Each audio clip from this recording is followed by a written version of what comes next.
Welcome to a special edition of Joy News Prime with considerable focus on the President's State of the Nation address delivered in Parliament today. The address, among others, highlighted achievements in the various sectors of the economy, including energy, with a pledge from the President to work hard to ensure the country's power problems are comprehensively resolved. Mr. Speaker, I pledge to Ghanaians that I will continue to work to ensure that we never find ourselves in such a dreadful situation ever again. The President for the various sectors introduced beneficiaries of the various government policies to prove that the initiatives were directly impacting lives. On the microfinance crisis that has cost hundreds of depositors their savings, the President laid the blame at the doorstep of the Bank of Ghana. Now, also in the bulletin tonight, would highlight the plight of pupils in Wa who have to lie on the bare floor during classes. And Ghana to soon introduce policy to regulate introduction, distribution, advertisement, and consumption of alcoholic products in the country. Also coming up will be your reactions on social media to what the President has been saying in the State of the Nation address. There will also be sport and entertainment. My name is Israel Aye, and Joy News Prime is airborne presently.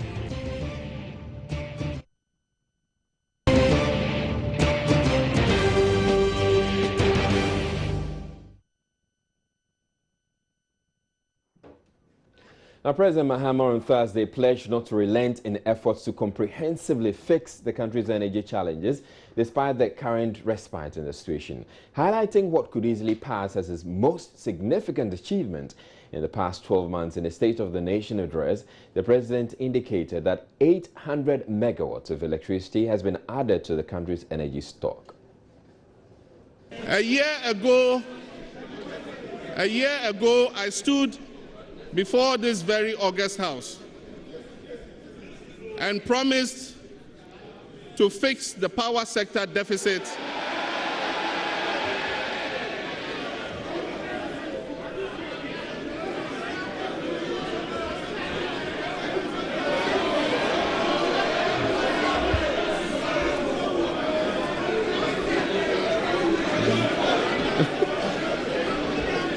Mr. Speaker, a year ago, I stood before this very august House and promised to fix the power sector deficit that at the time had become a significant constraint to the economic growth and had become a major disruption of the lives of Ghanaians, both at home and at work.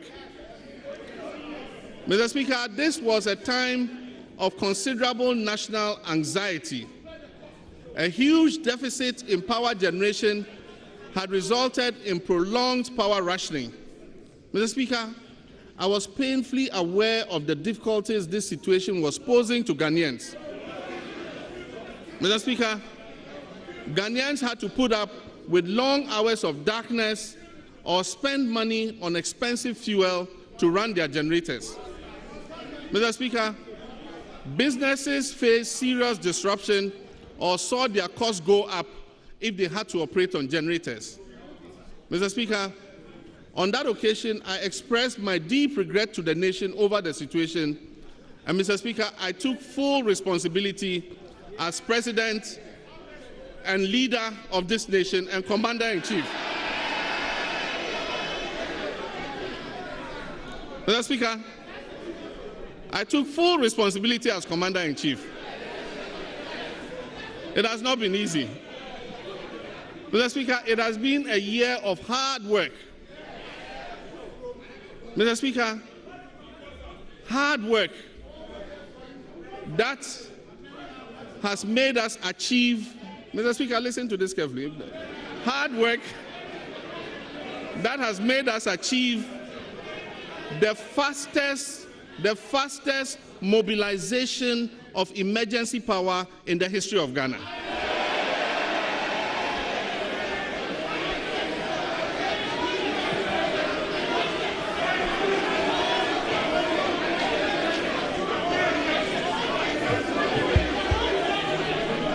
Mr. Speaker, about 800 megawatts of power has been added to our generation within the shortest period of time.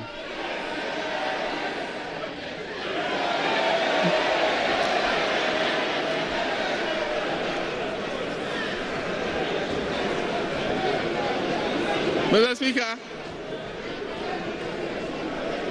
within the shortest period of time, fast-tracking the finalization and commissioning of KTPP added 220 megawatts. Mr. Speaker, fast-tracking the commissioning of TICO's combined cycle added 110 megawatts. Mr. Speaker, mobilizing car power added another 220 megawatts.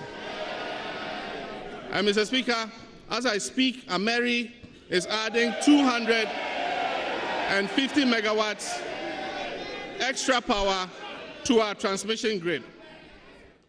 The President also mentioned specific interventions in the power sector involving the deployment of renewable energy.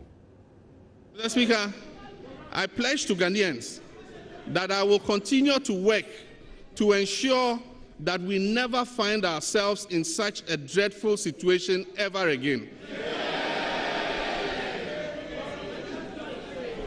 Mr. Speaker, to end up never being there again, we must add even more generation to keep ahead of a robust growth of almost 12% increase in demand every year. Planned power based on MOUs and power purchase agreements that we have signed project that an additional generation of about 3,500 megawatts can be achieved by the year 2020.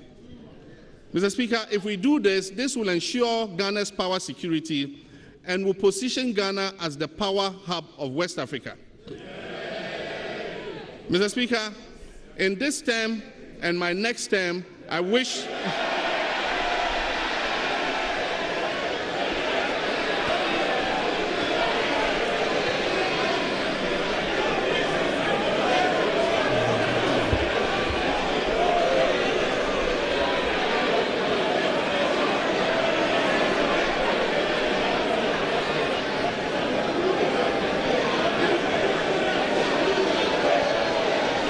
Mr. Speaker,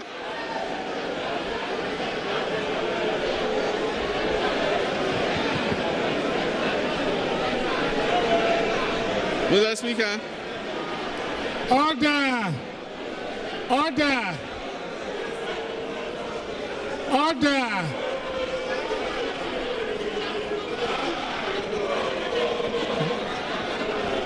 Mr. Speaker, in this term members and my next term, let's have order in the chamber. I intend order.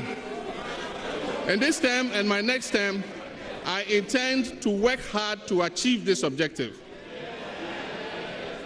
Mr. Speaker, additional power into the national grid will aim at diversifying fuel sources from gas to crude oil, LPG, and LNG. Additionally, there will be an injection of renewable energy. Currently, Ghana has about 25 megawatts of solar power being transmitted into the national grid. This is set to increase to about 200 megawatts over the next 4 years. Already, several small and medium enterprises have been provided with rooftop solar plants, following my announcement of a target of 200,000 rooftop solar projects for small businesses and residential users. Mr. Speaker, some of the micro enterprises that have been connected include Young Dollar Barbering Shop. Some of the small and medium enterprises that have been connected with solar include Young Dollar Barbering Shop. It's in Mamobi, so for those of you who want a haircut, you can look at them. Mr. Speaker, Alice Skills Training Center for hairdressers. This one is located at Trade Fair. Mr. Speaker, Dara Beauty Parlor is at South Labadi. And Mr. Speaker, Renee Designs Limited is in Nima. and Imakanse Tailoring is at Alajo, and Mercy Fashion is at Lashibi. President Mahama also highlighted achievements in the provision of potable water supply across the country. He was, however, disappointed activities of illegal miners are putting most water bodies in danger. It's significant. Listen, because of where she comes from. Madam Naomi Apia Kurang is a school teacher at the Chebi Islamic Primary School.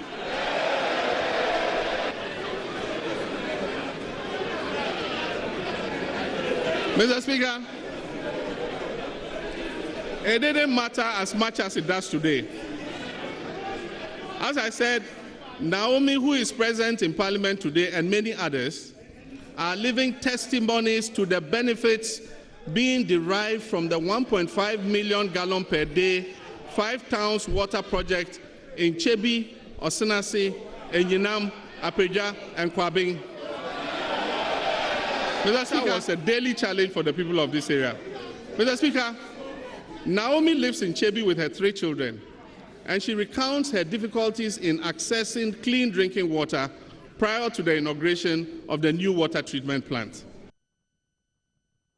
The United Nations has commended Ghana for achieving universal primary education with gender parity. That, according to President Mahama, is a testimony to the progressive policies his administration continues to implement in the educational sector. The President said this when he delivered the State of the Nation address on the floor of Parliament.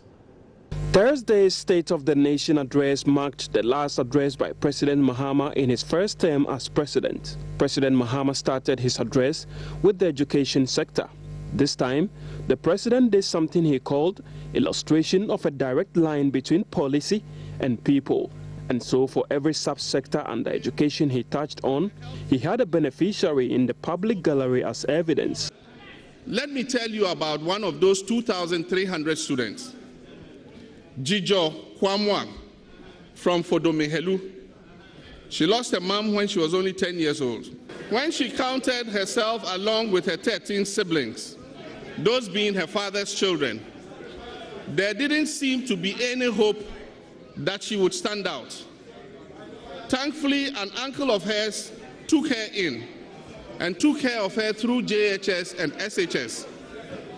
She was admitted to Aburi Girls and completed her studies there in 2014, only to find that despite being highly qualified, she could not attend medical school due to inadequate access. Now, with the opening of the University for Health and Allied Sciences,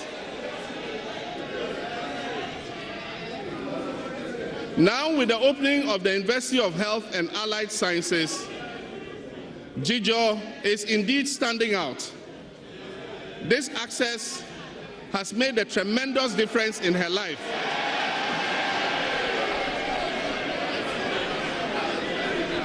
Mr. Speaker,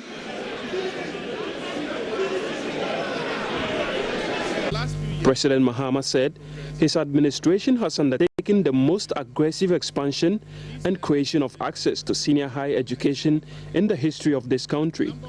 Enrollment in tertiary institutions increased by 6.3% for universities and 8.9% for polytechnics. In November of last year, I inaugurated the main campus of the University for Health and Allied Sciences, UHAS, at Ho, which in just 3 years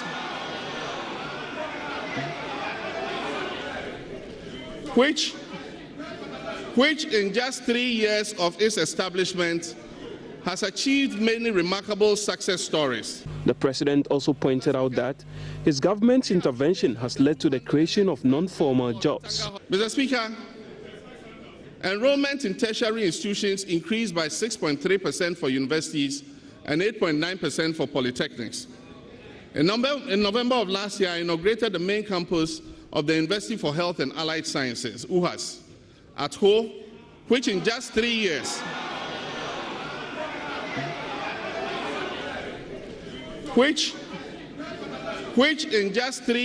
of its establishment has achieved many remarkable success stories. So far, more than 2,300 students have been enrolled into this institution. Associated with the enrollment is also the creation of 816 direct jobs for teaching and non-teaching staff of UHAS. But, Mr. Speaker, those are just numbers. Secondary education improvement, according to the president, has landed scholarship to about 10,000 students who otherwise would have been denied access to education.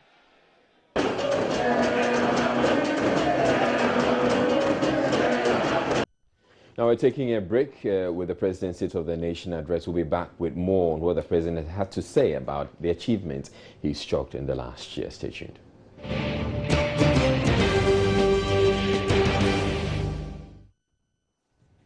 You're watching Joy News Prime, and back to the State of the Nation address presented by President Mahama earlier today. He mentioned, amongst others, the new arrival hall at the Kotoka International Airport. He says gives travelers the most favorable impression of Ghana. He stated that that impression would become even more favorable once the new Terminal 3 is completed.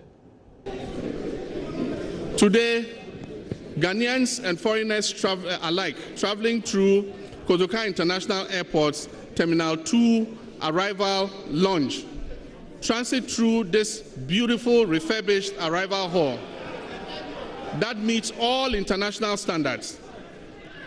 Mr. Speaker, the new arrival hall at the Kotoka International Airport gives travelers a most favorable impression of our country. Work is currently ongoing on an ultra-modern international terminal building to be known as Terminal 3. It is designed to accommodate 5 million passengers a year, and it will process 1,250 passengers an hour. Mr. Speaker, it will have 6 boarding bridges. And when I talk about boarding bridges, I mean the air bridges.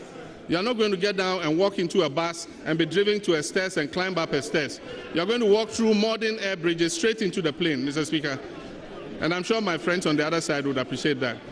Mr. Speaker, it will also have a large retail area and will have 3 main business lounges, among others. The Turkish construction company has taken possession of the site and has already started working feverishly.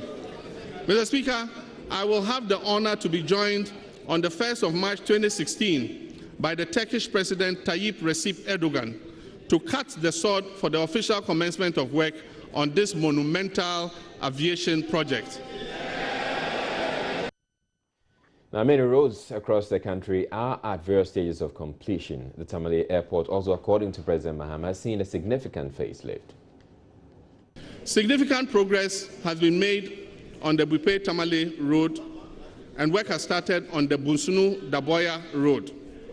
Mr. Speaker, the following roads are at various stages of completion: the Daboya-Mankragu Road, the Otu-Damanko-Bimbila-Yendi Road, the Yendi-Nakwandiri Road, that is part of the Eastern Corridor, the Nyankpala-Tolong Road, the Tamale-Salaga-Makango Road has been awarded, Cherponi-Yendi, Mr. Speaker, Yendi, Tamale, and Mr. Speaker, work is ongoing on Tamale-Kumbungu.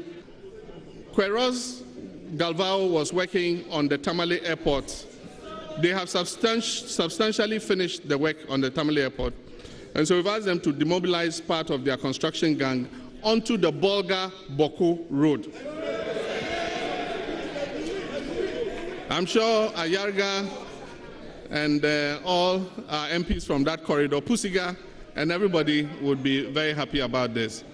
Mr. Speaker, the Misiga-Kulungungu Road and the Sandima Wiesi Road are also under construction. In the Upper West region, 7 kilometers of town roads have been completed in the Wa municipality. The Wa campus of the University for Development Studies has also seen improvement in the road network. Other road works in the region include Tumu town roads, Nadoli, Laura to Hamile, Wa to Bulenga, Wa to Dorimong, and then construction of steel bridges from Yala, Sombisi, Tantale, Tuvu, Tuvu, Lesabisi, Wa, Waliwali, Jefisi, Golu, Gonuk, Perisi are all ongoing. Many of these roads have been in a bad state for many years.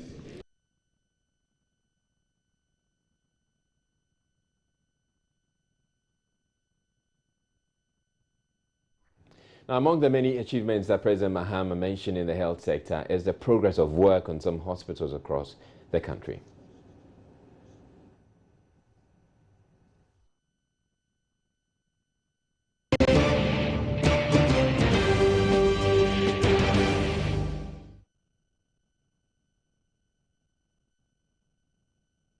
Significant progress has been made on the Bupe-Tamale Road, and work has started on the Bunsunu-Daboya Road.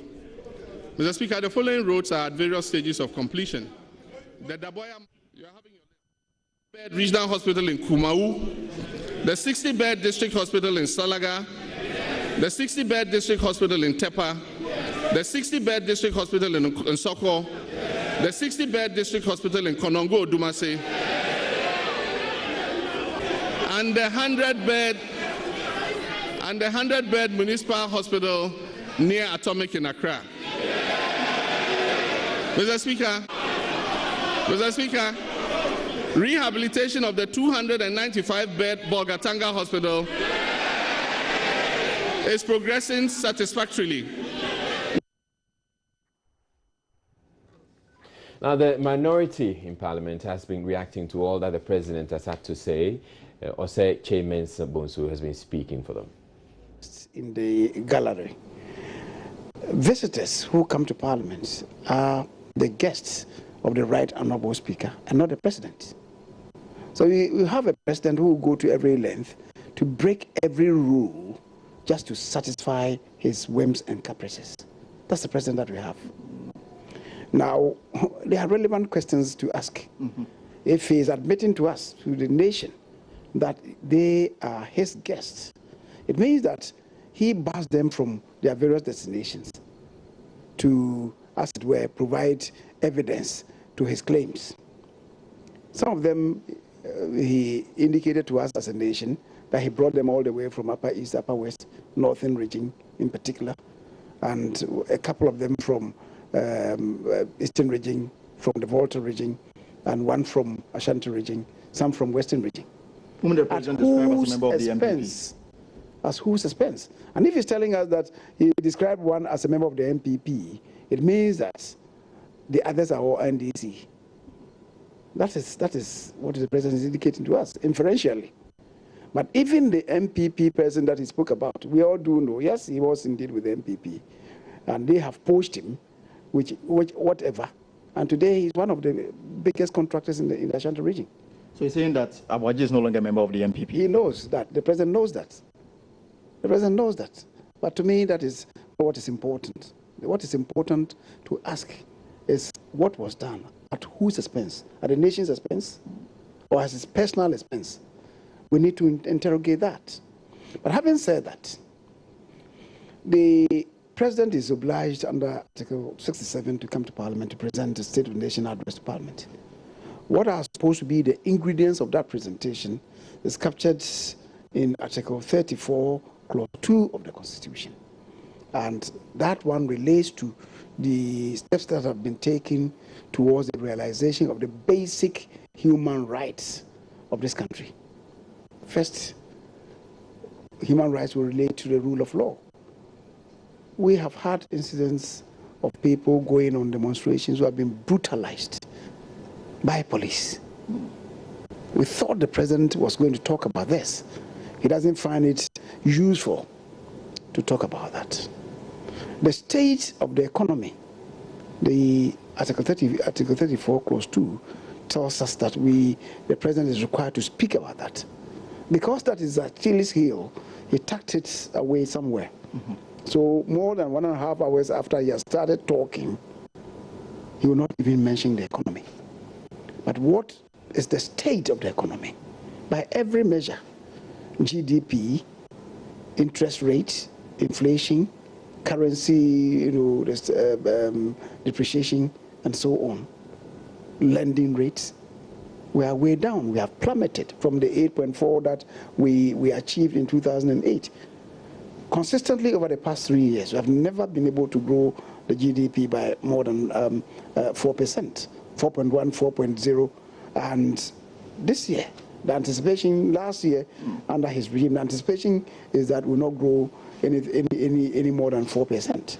But really. Honorable Minority Leader, beyond the things that you are telling us about, he also spoke about what he's done in the health, education, according to him, the infrastructure development the country has experienced, according to him, is unprecedented. That is full of palpable untruths and half-truths. He showed evidence to back these claims. He spent more than 45 minutes talking about road construction.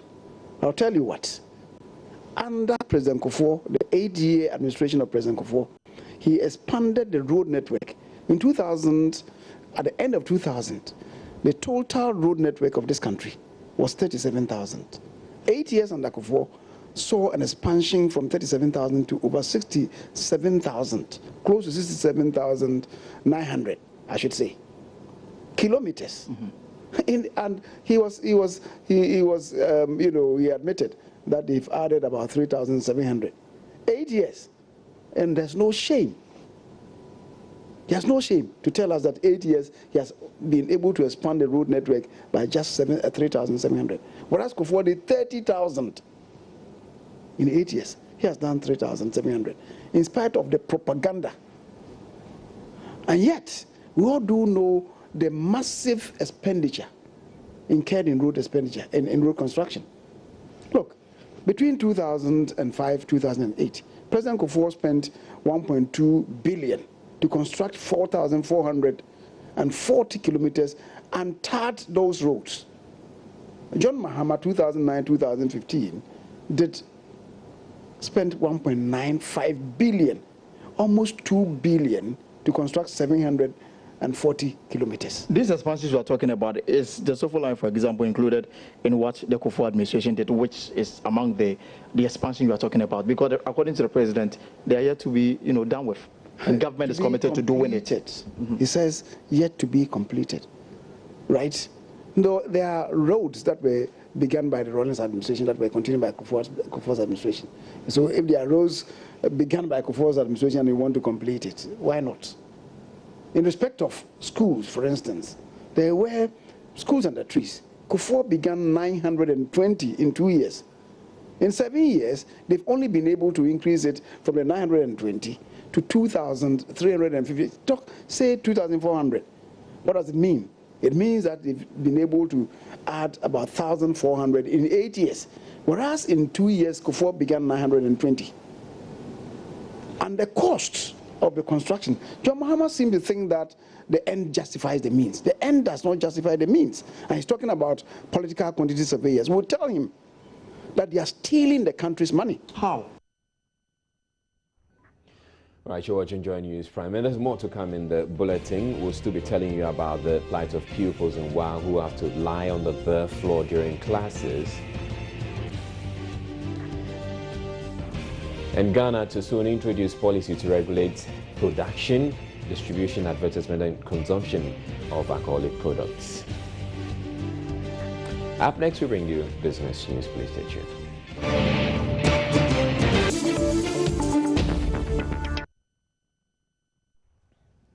Right, so we're going back to the State of the Nation address as a business perspective to it, and Emmanuel has joined me.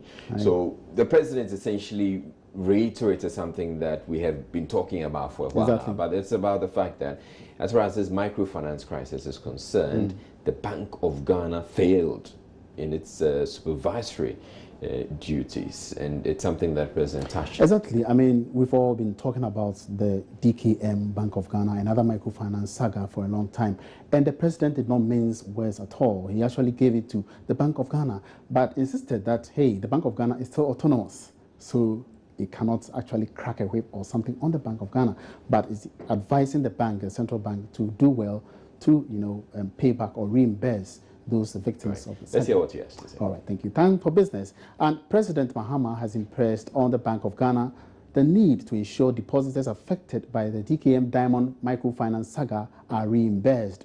The president said this among other key economic issues when he delivered the State of the Nation address today. The president also tasked Parliament to expedite passage of the Deposit Protection Bill towards ultimately sanitizing the microfinance sector in the long term. Making specific reference to the DKM saga, he blamed the microfinance crisis on the central bank. While our laws place this matter squarely in the ambit of the Bank of Ghana, government has a concern for the poor and suspecting Ghanaian clients who deserve to have been protected by a more robust inspection and supervisory regime by the central bank.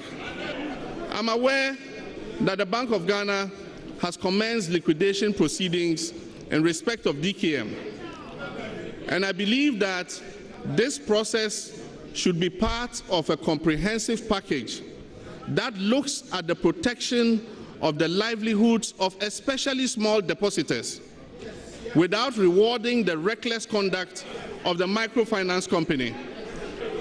This August House has a role to play in fast-tracking the Ghana Deposit Protection Bill, which would protect small depositors' funds in a similar situation like this in the future. President Mahama announced 800 megawatts of power has so far been added to the country's generation mix.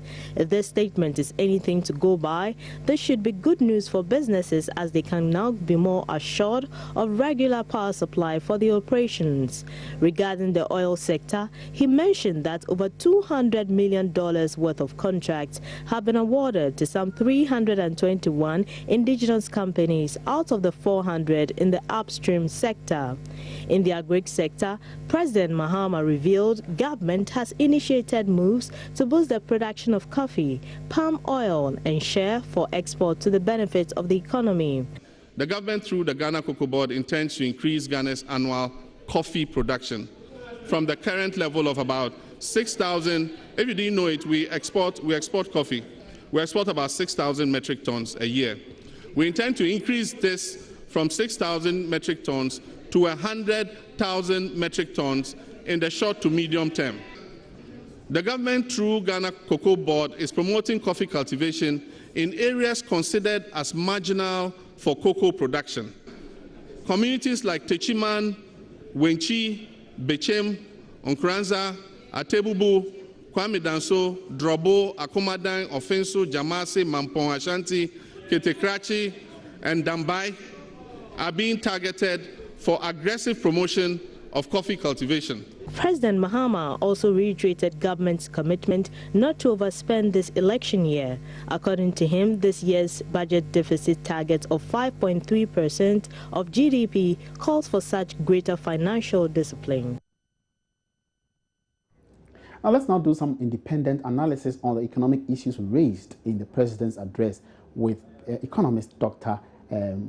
Godfred Bokping, who has joined us on phone to tell us more. Good evening, Doctor. Welcome. Yeah, good evening, and then good evening to our cherished all right. viewers. Now, did the address exactly capture the state of the economy as expected? I thought that perhaps the president did touch on some aspects of the country or the economy, maybe health, maybe other areas. I thought that there wasn't enough detail on actually the economy as we will look at it, especially along the real sectors of the economy. Agriculture, he did talk about some specific interventions. He also, but in terms of industry, service, it didn't come out quite clearly. Maybe perhaps the president wasn't in possession of a lot of good news in those areas. Yeah, but I think that more could have been said because at this stage is the president's opportunity to clarify issues and to also assure the nation that the economy is in the right direction and all of that. Yeah. All right. So he also touched on the country's debt situation and initiatives by government to manage it. Are you satisfied with that? No, certainly not. The most effective way to manage your debt is to grow your economy. All right. I mean, all the smart borrowing here and there we are talking about is not the solution to it. The most effective way is to grow your economy. The economy is not growing. From 14.4% to 4%, certainly that big a reduction. I mean, summarizing the challenges the economy has been going through. I mean, so really, I mean, if we had invested this money for productive purposes, the economy should be generating a lot of cash flow back now to be able to retire the debt. Then there won't be a problem. I was quite happy we are talking about the fact that countries borrow, U.S., Japan, those countries. But I want to believe that those monies were invested quite well, because the IMF and the World Bank together are of the view that the level of inefficiency in our public investment is more than 30% on the average. All right. Okay. And that itself is not good in terms of project cost overruns, project delays, implementation issues. So these are issues. So sometimes in this part of the world, we talk about how much we have spent on roads, but we are not exploring the efficiency of it. Because when you talk about public infrastructure or infrastructure investment, okay, its impact critically depends on its efficiency, not just how much you have spent. Okay, because if they give you the code of how much a 3-classroom block was put up, you'll be wondering. All right. So if you do this consistently, I want to believe that, yes, the president might have done well in terms of how much they have spent here and there, but the president should also focus on exploring efficiencies in our public investment, which is very, very critical in linking economic infrastructure to productivity and overall efficiency in the economy. All right, thank you very much, Dr. Bokwen, for that independent assessment of the president's address. Now, meanwhile, General Agricultural Workers Union is, however, disappointed the president failed to touch on the crop sector. According to the Deputy General Secretary, Edward Karewe, the president focused on plantation crops like cocoa, coffee, and palm oil at the expense of crops like rice and groundnuts. It's a number of subsectors, and I do not see the statement addressing all the subsectors of the agriculture sector, and that is my major concern. But then it gave part of the state of agriculture, but not completely. You know, cocoa, palm oil, and then coffee, they are tree crops, and then they are plantation agriculture. The crop subsector encompasses the cereals and the grains. You have the granules, you have the rice, you have the beans, you have all maize and so on. That is the area. That is the crop subsector. Much was not said about that. However, if you take what he has said, one has to ask whether, to what extent can we achieve that, whether would that necessarily also address our challenges within the agricultural sector. One of the major challenges is investment in the sector. And if you take the subsectors, it is plantation agriculture that has the highest investment among the subsectors. Now, he's talking about developing or instituting a development board to deal with the palm oil. The question again is, how is that going to be done? And then what will that necessarily lead to? Will it necessarily lead to the needed investment? All right, so away from the State of the Nation address, the Ghana Revenue Authority, GRA, has downplayed the stiff opposition by some stakeholders against the implementation of the ECOWAS Common External Tariff System at the ports. The system, which came into force on February 1, has been met with some resistance by traders and clearing agents who say it has only increased their cost of operations. But speaking with Joy Business at a press soiree, Commissioner General of the GRA, George Blankson, insisted the system is the best way of streamlining import duties in the sub-region to the benefit of the local economy.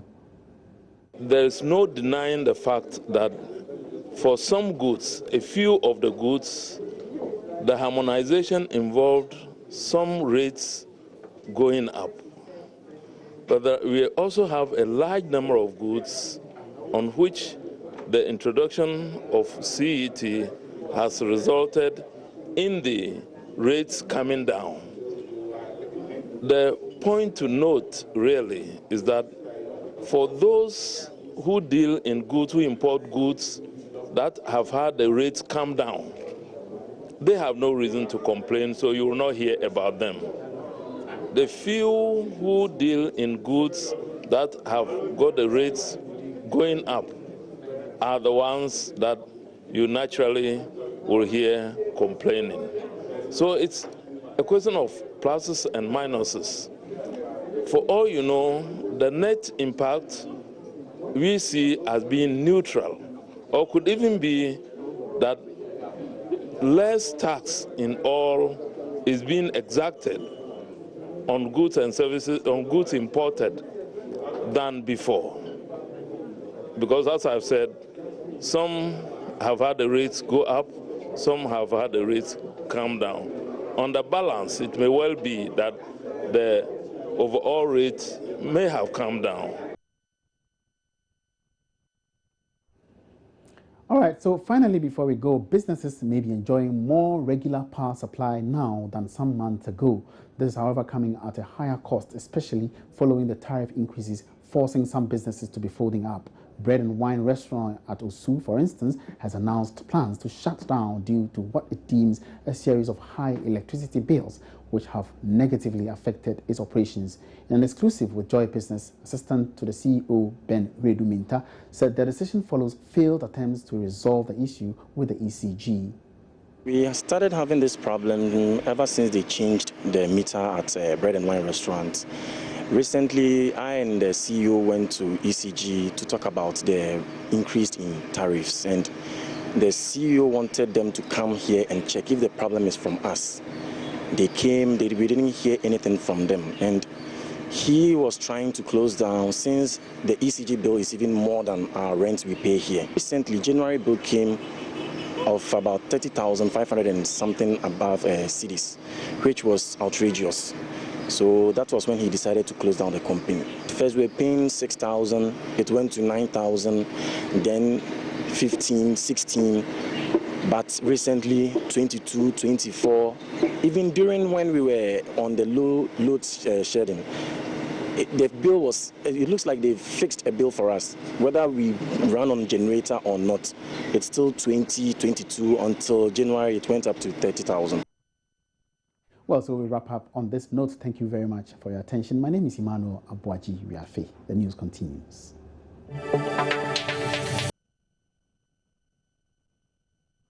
You're welcome back to Joy News Prime. Over 500 pupils of the Petition Primary School in the Wa municipality of the Upper West Region are without furniture. The pupils lie prostrate on the dirty bare floor to write and take lessons with implications for their health. With ventilation and visibility in the classrooms also poor, the pupils are compelled to congregate on the bare floor right in front of the blackboard, leaving the teacher with limited space to move about. Authorities and pupils of the school are appealing to government and other benevolent organizations to come to their aid. Rafiq Salam visited the school in our report. Some pupils of Petition Primary School march into their classroom with beaming smile and excitement. Their excitement was, however, cut short when they were asked by their teacher to sit for the day's lesson to begin. Only 2 of the 56 pupils in this classroom can boast of a table and a chair. They were bought by their parents. The rest has to depend on the dirty bare floor here. The fortunate ones have the walls of the classroom to lean on with their legs stretched, thereby inconveniencing their colleagues who sit in front of them. In that case, the teacher is able to move with cheeky ease. The situation is, however, different when they are given class exercise to do. They lie prostrate on the bare floor like packed sardines with their books in front of them while they do the class exercise. Hardly could the teacher get an inch of space to walk through to supervise the class exercise. Diedon Rosina is the headmistress of the Petition Primary School. The teachers cannot move because they are all lying down. When the teacher will even move and don't take time, the teacher will fall. So the teacher's work is very difficult. And a very effective teacher needs to walk around when children are working. And looking at the children, you see that lazy children will be at the back and they are playing while the rest are learning.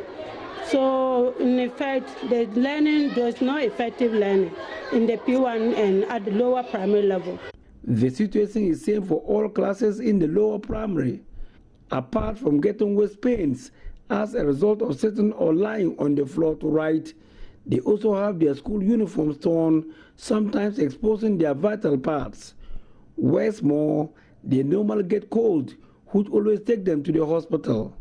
Idris Barkisu is a primary 3 pupil of the school. When we lie down, the handwriting, you can't write well. So we want chairs and tables. Our uniforms dirty. Every day we wash our uniforms. In the upper primary, the pupils have outnumbered the number of furniture here, forcing them to sit 3 in a dual decks instead of 2. Some of the dual decks are on the verge of broken and others have crooked stands, thereby making it difficult to sit in.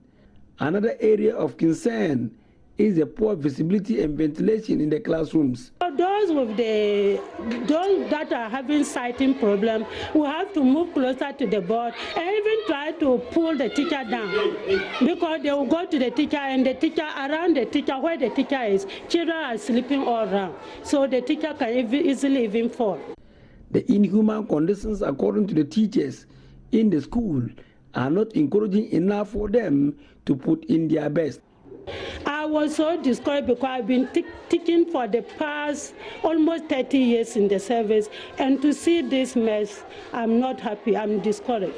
Sometimes the teaching as a profession, I feel that if I was you, I would leave the teaching service, because the situation is not encouraging us as teachers to teach. I have appealed to the assembly, I have called the MC to this school to see things for himself. I've called the assembly member for this place. They are all in the known of this situation.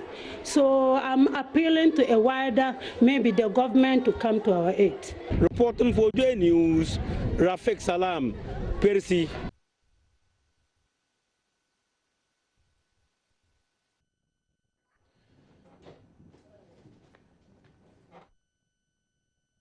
Right, so that happens to be the state of the class at Peresi in Wa. We're taking a break. When we come back, we'll bring you international news. Well, I don't need to tell you what's coming up on Joy News Interactive, because it's certainly going to be about the State of the Nation address and the president's confidence and, you know, his, how did he target? His case study, he targeted evidence, something, you know. So it's time to hear from you on the segment that is brought to you by Airtel, the smartphone network. Enjoy more talk, longer tests, and all the internet browsing with an Airtel 2 Much Pack. All you have to do is dial *202 and to have it. So, well, President John Mahama today seemed to be the most talked about individual after his submission on the State of the Nation. Well, as a citizen, were you satisfied with the president's delivery, and were your questions addressed? All I just want for him to just quit from that seat and let someone come there, because I see no reason for him staying there. Everyday promises, every year he promises, he never fulfilled. Every month he promises, it's always a failure, and it will always be a failure. So I don't think he should be there. That's not all. We'll still talk about the president's State of the Nation address. You may have observed his new style of presentation. What do you make of that? It's good that once you say you've done this area, bring something to show. It's those ones, I think it's a setup. It bribed them, yes. Those ones have been bribed. There's no evidence of proof. Oh, those are some comments. We'll get to hear more. When I return within the hour, I'll share the state of your minds on the State of the Nation address, including the president's renewed promises to never plunge the country into darkness. Joy News Interactive will certainly be very interesting tonight. Please stay tuned. Right, so you do have to stay tuned. Aisha will be here with Joy News Interactive, but we also have sports and entertainment coming up in the second hour of the bulletin. Please stay tuned.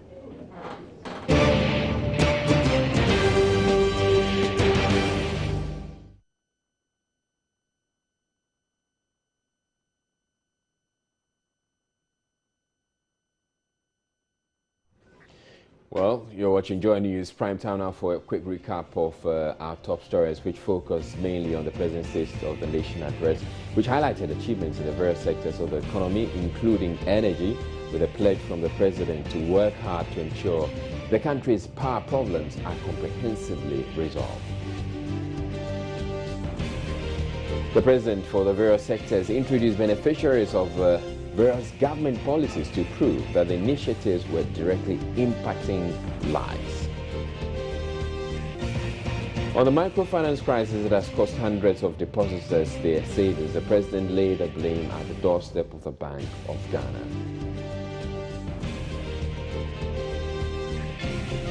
And also in the bulletin, pupils in Wa have to lie on the bare floor during classes.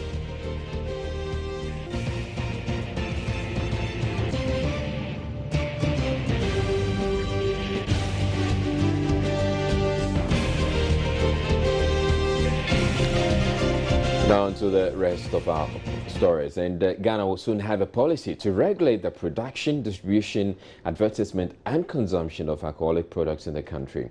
Chief Executive Officer of the Mental Health Authority and Chief Psychiatrist at the Accra Psychiatric Hospital, Dr. Osei Asare, who disclosed this, said the policy is in its final draft, awaiting a few technicalities from stakeholders to be adopted. It comes even as statistics reveal that many Ghanaians are dying from alcohol abuse and suffering from alcohol-related ailments. Ghana, more than 5 people representing 23.3% drink alcohol, a situation which has been described as alarming. The call has become necessary because a lot of Ghanaians are dying from alcohol abuse and suffering from alcohol-related ailments. Dr. Osei Asare, who was speaking at the African Healthy Lifestyle Day, said about 23% of Ghanaians aged 15 years and above either drink alcohol or will drink it within the next 12 months. But we must get a policy in place very quickly, and we all have the responsibility of pushing for the policy to come. Have we begun that process? It's been drafted. It's been drafted. Now I can say we have a final draft of the policy. So a few things will just need to be done for it to come out. Thereafter, we need to develop it into a law, which will be binding. Policy doesn't have the teeth of a law. So somebody violates it, there isn't much you can do. But with the law, you can hold a person even before the law courts for having violated it. So what does the policy seek to achieve? The policy seeks to regulate the production of alcohol. It seeks to regulate the distribution of alcohol, the advertisement of alcohol, and the consumption of alcohol. By production, I'm talking about even where it can be produced. Alcohol will tell you that don't produce it in this environment. It will look at the hygienicity of the area. And then the content, what is it you use to produce the alcohol? It will regulate it. And then eventually when you are selling or when you are distributing, even the packaging, you will need to disclose the content of the alcohol. It will determine the volume, the percentage of alcohol that should be there. And that should be also on your bottle. It will regulate your distribution, where you can distribute it, where you cannot. In fact, any place where alcohol is sold, it specifies a certain minimum distance between the place of sale and maybe a school. Dr. Osei said the country does not have the capacity to deal with the percentage of people dependent on alcohol if the number increases beyond the current percentage. The Ghana Health Service Healthy Lifestyle Promotion Monthly Briefing in Accra brought together representatives from health institutions to highlight the harmful effect of alcohol on users. Matilda Pamaga for Joy News, Accra. Now, teenage pregnancy remains a topical issue of concern to health workers. At the just ended annual health review for the Greater Accra region, the increasing cases of teenage pregnancy came up strongly. The Greater Accra region alone in 2015 recorded a total of 10,411 cases. According to health professionals, there seemed to be no end in sight for the increasing cases of teenage pregnancy in the country. The Greater Accra in 2014 and 2015 saw a 6.6% increase in teenage pregnancy cases. Economic hardship coupled with illiteracy have been identified as major causes. Regional Director of Health, Dr. Linda Van Otu, stressed the need for an urgent stakeholder collaboration. One of the areas of concern to the region, and I believe to the whole country, is adolescent or teenage pregnancy. And these are real figures. The sad thing is that we have children as young as 10 to 14 years also becoming pregnant. And though we see a reduction, it is still not acceptable. Here it was 0.14, here it is 0.2, which means that the proportion has gone up. So it is not acceptable. And this is key because just 2 weeks ago, there was an international conference here in Ghana where they are looking at ending child marriages. One of the things we need to be able to do is to see what proportion of these teenagers are married, and that will help in addressing child marriages. So as a region, our proportion has stayed at 6.6. And we had over 10,000 children or adolescents, 10 to 19, becoming pregnant. And there are various reasons for this. Most of it economic, others are yet to be fund. Though there seemed to be a reduction in maternal mortality, stakeholders in health say they will improve on antenatal services and collaborate closely with private health sectors. Now, when you look at the maternal mortality, we quote it as per 100,000 live births. And as a region, we are improving. We are on the downward trend, which means that if you take 100,000 women who delivered live births, the number that unfortunately died is going down. But we are not happy with the absolute figures, and so we are doing a lot to improve. Now, it will interest you to know that in this day and age, we sometimes have women brought in dead, pregnant women brought in dead, and that should not happen. And what is accounting for? Well, some of them go to prayer camps, some of them go to other places, some of them, when they are referred, they do not want to go. So that tells us that we need to improve upon our antenatal, because we have quite a number of them coming.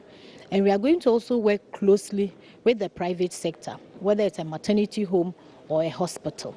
And we are addressing these things, and we have what we call the pregnancy school.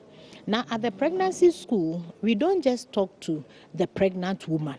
We talk to the spouse. We talk to other people, so that they would help her to take that decision of going to the hospital. In spite of the numerous challenges faced by the Greater Accra Regional Health Directorate, the region appears to have achieved a significant reduction in neonatal deaths. The region has seen 76% reduction, which, according to the Directorate, was made possible through key intervention such as Project 5 for Life, Kangaroo Mother Care, and infection prevention. Matilda Pumagan for Joy News, Accra. The Fulani community in Ghana says it intends to petition President Mahama and the UN Secretary General Ban Ki-moon over what it describes as injustices being meted out to them in the country.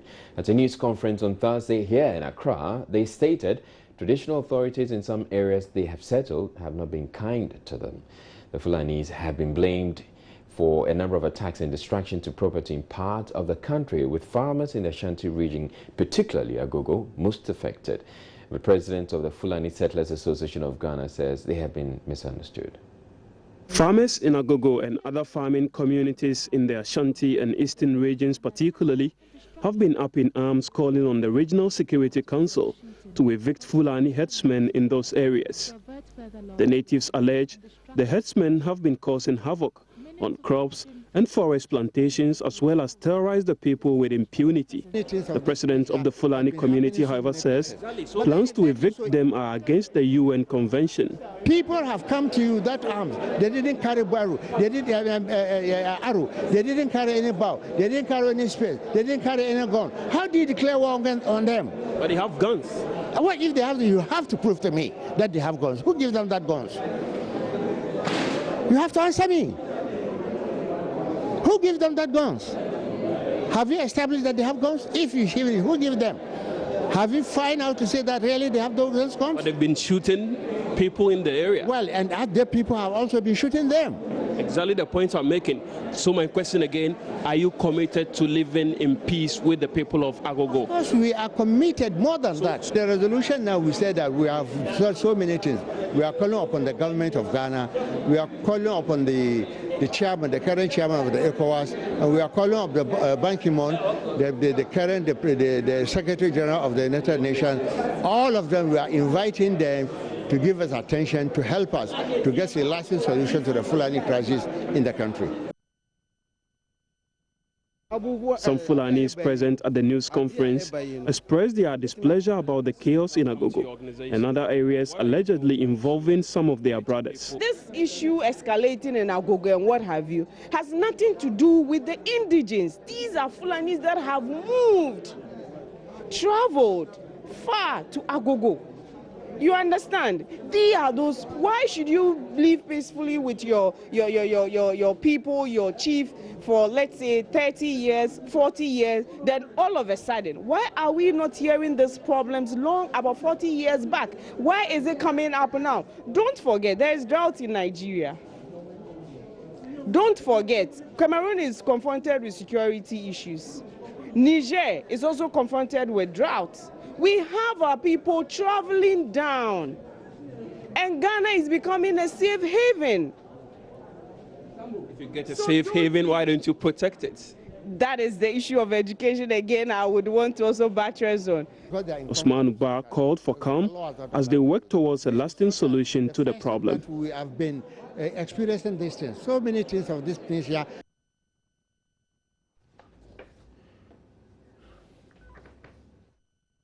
Right, so as the president delivered his State of the Nation address today, Joy News' Michaela Anderson went to Nima, a suburb here in Accra, to speak to some of the residents about what their State of the Nation is. This particular conversation focused on health. We are here at Nima to speak to some ordinary people about their assessment of the country. I say they are ordinary because we have a trader, we have a station master, and we have the secretary of the GPRTU here at Nima. So join us in the discussion. What's your name? My name is Jamfar Yusuf. Okay, and you? My name is Mary Kisiwa. Okay. My name is Muhammad Mutawakilu. Okay, so let's set the ball rolling. Let's start with health. How far do you think we have come as a nation when it comes to health? Well, we thank God that we are strong, because this time the health is not going on, because the health insurance is not working. If you go to hospital, health insurance is not working, and so unless you pay before cash and carry, before they will take care of you. If this woman trader says something about health insurance is not good, he's lying. I'm using some right now. Yesterday, I used it to polyclinic, and he covered me some medicine side. If he said that, I'm not agree with him. We won't get it like how we want it. It's not good enough, but it is good. You get me? Some people are enjoying it, some people are not enjoying it. It's fine, it's a 50-50.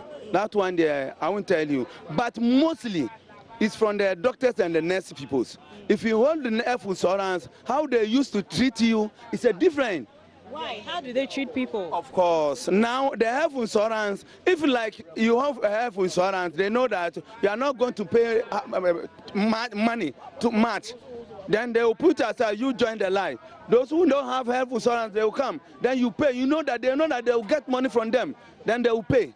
That is my problem. If you go any hospital, maybe small hospital like clinic, if you want to have insurance, master, please, you tired. That one there is true. It's not working. It's working. It's lying. What about you? How is the country's health sector doing? Madam, last year, my wife went to this hospital to born. She's under pregnancy. She born freely without anything. But this time, I went to the hospital. She went to born. I used more than 25 million. Hey. They say blood, so I should bring blood. I should go and buy blood. I went to 37. I took my people to the 37. I paid. From there, I come to hospital I paid. So health insurance is not working. We don't see the benefit of the health insurance now, like formerly. So what do you think can be done to resuscitate it? They must change it. They must bring good people to care of the health insurance. That's our reason. So you think the problem is with management? Yes, management. Yes. What about you? What do you think can be done to management is very, very, very bad. Unless they change everything. Because if you watch before time, everything is going on nicely. But this time, everything is very bad. Madam, these two people, they are lying. Before time, the same as this time.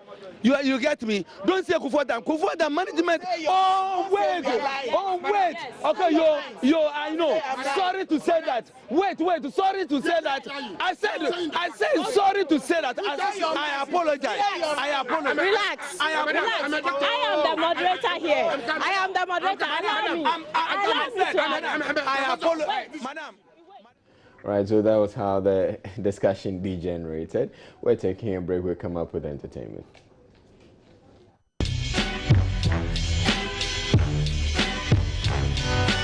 Entertainment news is...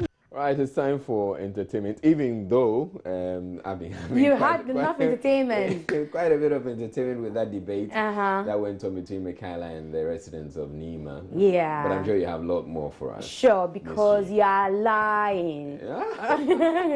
What for the part that freaked me out was where the guy said, wait. Oh, no.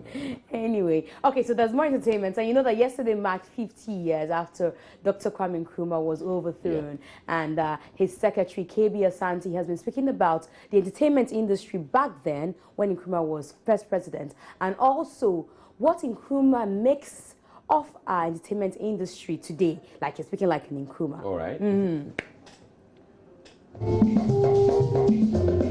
Born September 21, 1909, Dr. Kwame Nkrumah led Ghana to independence on March 6, 1957, and served as its first prime minister and later president, a position he held until he was overthrown on February 24, 1966. 50 years down the line, his legacy still lives. But what was the entertainment industry like during Nkrumah's regime? KB Asante was the secretary to Ghana's first president, Dr. Kwame Nkrumah. It was good. Almost every Saturday there was a dance. Well, were there any particular dance? Do you know? Yes, it was E.T. Mensah and all the others were there. Good music, and even if you don't have a partner, you could go, because the advertisement was. Gentlemen in tie, please. If you are not in tie, you will be thrown out, because gentlemen in tie, please, ladies free. Ladies could go, because the men went to take the lady to dance, so ladies should go. And when you go there, you have got a partner, you look for a nice thing with a nice frock and so on. As one who saw Nkrumah's influence on the entertainment industry then, what does he make of the industry today? In those days, we listened to High Life, the dance High Life. I like the foxtrot, quick step, all the dance, normal, what I call European and other dances. But I also like the High Life. Now and again when I go, I get bored, because you go to the dancing place and it goes on and on and on and on, and people do, there's no form, they just shuffle their feet and bodies and you say High Life. No. Does KB Asante think Osagyefo for Dr. Kwame Nkrumah would be happy with our entertainment industry today? He won't be. He believes in us human beings entertaining themselves, but he also believes that some of the entertainment should try to enhance the human personality. Nkrumah's idea was that every village, every township, every group will have a place whereby the people will meet, and they will, like a town hall, they will show films, there will be plays, and some of the films will not be only for entertainment, also for education, to show what is, and then to promote the development agenda. We've lost that. We've lost that because if we don't do the films, and the idea, he didn't really get to establishing firmly the community centers, which will. Toils of the brave and the sweat of their labors. Toils of the brave. Right, so you're the one who keeps on bugging me about dancing and all. Could you have done the dances they did there? That one? Yeah, the Oh, what are they doing? Felt like, okay, move back, come forward, and then stand. You know, was it a dance? There was formation. Yeah, there was formation and rhythm. Oh, formation and rhythm. Oh, that one is colonial way of dancing. You can't do it. That's so simple. I just throw my leg, come back, you know, and I'm done. Anyway, so, you know, today we had the State of the Nation address. You've been talking about it. But One Love the Kobolo and Mensa, who make the FOKN boys. Oh, yes, I heard about that. They have their own State of the Nation address. I just think the nation, now we've got, you know, some electricity kind of stable at a cost of, a double cost of what it was supposed to be. So some people have enjoyed, but at least they are doing the work. If they can be enjoying and doing the work, that's good. The nation is currently in a gaseous state. We're in a state of delirium. What is delirium? Where it's like we're not really, we are not seeing the reality of what things are and how things are in Ghana. And we've been doing this for a very long time. You know, we've been just, you know, it's like there's a crack. Instead of finding out what makes the place constantly crack, you just keep putting cement over it and it keeps cracking. It's like we're not really dealing with what the issue is. But also, you know, yeah, so there's a lot. We have a long way to go, you know, like fundamentally. Well, we're in a gaseous and the state is we're in a state of what? delirium. Okay. All right. So as musicians as well, they share their thoughts on their fellow musician Shatta Wale's disqualification from this year's Music Awards. Ghana Music Awards is supposed to be about Ghanaian music. Charterhouse is just a body handling that. That contract can be given to a different body very soon. If Charterhouse has a problem with Shatta Wale, that's their problem between them. Ghana Music Awards is a different thing. They need to be able to separate their personal from business. So Shatta Wale is one of the best artists in the country. They're one of the most talented, prolific, popular. All those things are going for him. If they think they can keep fighting this guy, they'll realize that because to us, to most Ghanaians, Shatta Wale is the truth. And they will soon be revealed to us as the lie. It's about the music. Does Shatta Wale deserve an award? Does he deserve the recognition? Is he a great artist? Is he influential? All these things, I think the answer to that is yes. Are you going to give him an award? Give it to him. If you have your differences, deal with that on another. Actually, what will make Charterhouse stand out as a very like as a company that has a lot of integrity and focused on Ghana Music Awards is to say we have our differences, but that doesn't take away from the fact that Shatta Wale is a great artist. The Facebook girls only confirm the share butter smearer.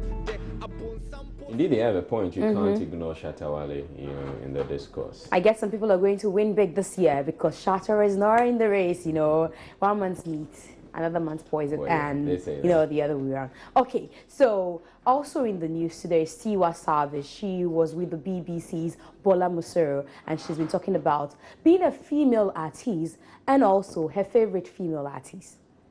All right, so that was certainly not Tiwa Savage. Exactly, exactly.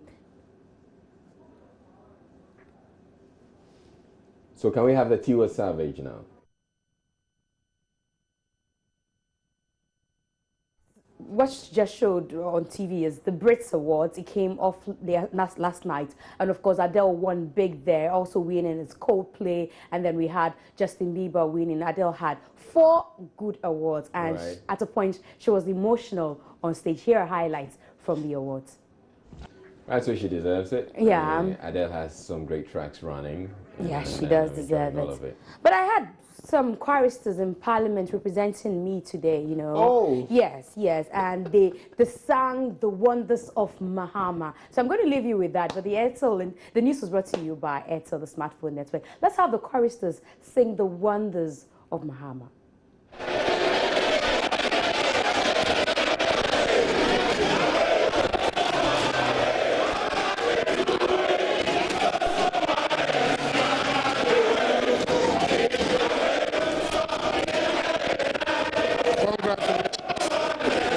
Congratulations, President.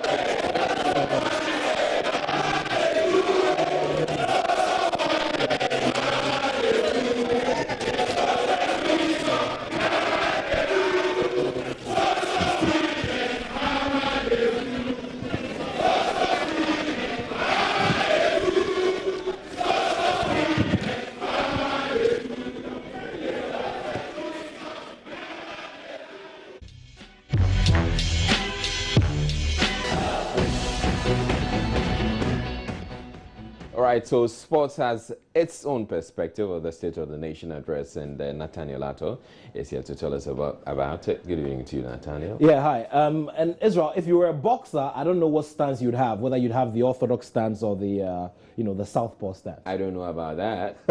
Well, probably this. Yeah. All right, but I'm going to grab you with a hook if Okay, but I have a longer reach. All right, so well, a boxing gymnasium is one of the highlights of the State of the Nation address, especially with the projections for sports. And what it is that infrastructure is going to get a little bit of a boom with the announcement of the commissioning of the boxing gymnasium later this year, and also a new stadium as well for the Brong-Ahafo region in New Edubiasi, and then the Cape Coast Stadium as well. So these and more others. Yeah. There was a boxing ring somewhere in the Accra Sports Stadium. Sure. Is it still there? Well, boxing rings are fixed as and when, so it depends on what's happening. But there's nothing permanent. But to have a permanent, no. The amateur boxing team is training in the Hatramani Hall at the Accra Sports Stadium. That's what's happening. All right. Yeah. All right. So we begin with President Mahama's, State of the Nation address, where he addressed a few things that have to do with the sports sector, especially with infrastructure. Now, from what he says, the much-awaited boxing gymnasium in Accra will be commissioned later this year, together with the Cape Coast Stadium, and also the construction of a new stadium in New Edubiasi in the Brong-Ahafo region. Mr. Speaker, the Cape Coast Stadium, which has been completed, and I shall have the honor of commissioning soon, we've also completed the drawings and bills of quantities for the construction of the new Edubiasi Sports Stadium. And I'm sure Honorable Yaka will be very happy about this. Mr. Speaker, last September, Ghana participated in the 2015 All-African Games held in Congo, Brazzaville, and won a total of 19 medals.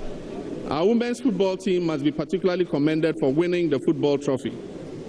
Mr. Speaker, the senior national football team, the Black Stars, played second in the African Nations Cup tournament held in Equatorial Guinea in January 2015, and the Black Starlights placed third in the Orange Africa Under-20 Cup of Nations tournament held in Senegal last year.